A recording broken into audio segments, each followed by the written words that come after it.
म्हणजे मला इतकं नाचवलं या गाण्यामध्ये आणि हे बाजूला असायचे सगळे आणि लांबून बघायचे फक्त माझा काय चालू आहे. हरीशकडनं शिकलो आणि राजसीकडनं मी खूप इन्स्पिरेशन घेतलं डान्स करताना.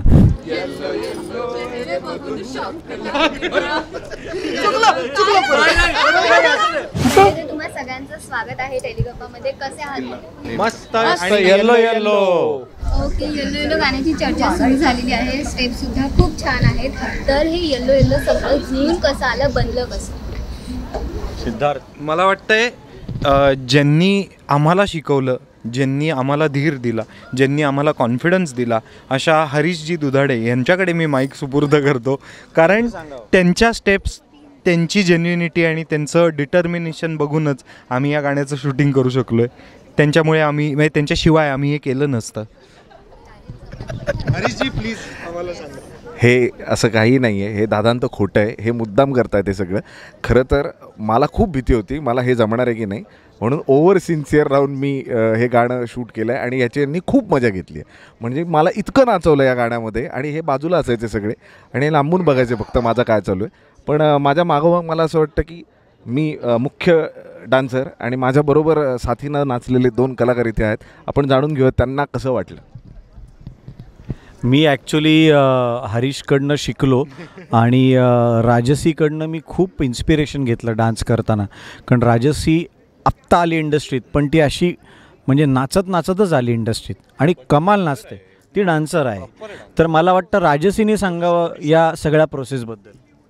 Thank you ma'am, thank you. मला खूप मजा आली. एकतर आमची दाभाडेंची आणि कोमलच्या माहेरची हळद वेगवेगळी झाली होती, त्यामुळे ती एक खंत होती मला की ह्यांची हळद मला बघताना आली. पण तुम्ही गाणं बघितलं असेल तर तुम्हाला माहिती आहे की एकच चंक होता माझ्या डान्सचा आणि तो बघितल्यावर तो आहे म्हणल्यावर मला खूप आनंद झाला होता आणि तो करतानाही खूप मजा आली. So that was my experience.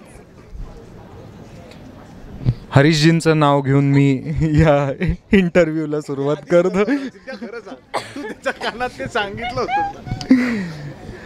Okay, तर प्रोसेस ही आहे. म्हणजे आम्ही हरीशचं नाव का घेतो आहे सतत, कारण त्याला सगळ्यात जास्त टेन्शन आलं होतं या गाण्याच्या कोरिओग्राफीचं, स्टेप्सचं. आणि त्याला हे पण वाटत होतं की आपल्यामुळे काही चुकायला नको, आपल्यामुळे काही कमी वगैरे पडायला नको. पण त्या ह्याच्यात त्यांनी एवढा सिरियसनेस घेतला की जेन्युइनली तो आमच्यापेक्षा जास्त एनर्जेटिक आणि आमच्यापेक्षा जास्त चांगला तिथे नाचलेला आहे. आणि मग त्याच्याकडे बघून, मी हे एकदम खरं सांगतो आहे, मग त्याच्याकडे बघून आम्हीसुद्धा जरा सिरियस झालो. 3-4 स्टेप्स आम्हीही चांगले करायला लागलो. आणि आम्हाला राजसीच्या डोळ्यातनं पावती मिळायची की आम्ही पोरं चांगली नाचतो आहे, आम्ही तिघंही. कारण आम्ही टेक झाल्यानंतर दिग्दर्शकाकडे बघायच्या आधी आम्ही राजसीच्या डोळ्यांमध्ये बघायचो. तेव्हा आम्हाला कळायचं हा टेक ओके होणार आहे आणि हेमंत तोच टेक ओके करायचा. त्यामुळे आम्हाला तो तिसरा असायचा. आपले हे सगळे वारंवार चुकणारे टेक्स जे बघणारे होते, राजन सर जे बिचारे सहन करत होते आपला डान्स, मला वाटतं त्यांना विचारायला पाहिजे कसं वाटलं. नाही, मी फार आनंदात होतो कारण मला नाचायचं नव्हतं, मला नुसतं उभं राहून बघायचं होतं.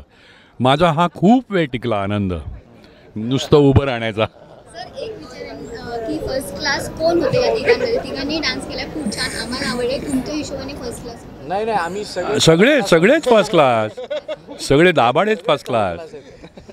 सिनेमाच फक्त फर्स्ट क्लास. नाही, आजी होती ना फर्स्ट क्लास.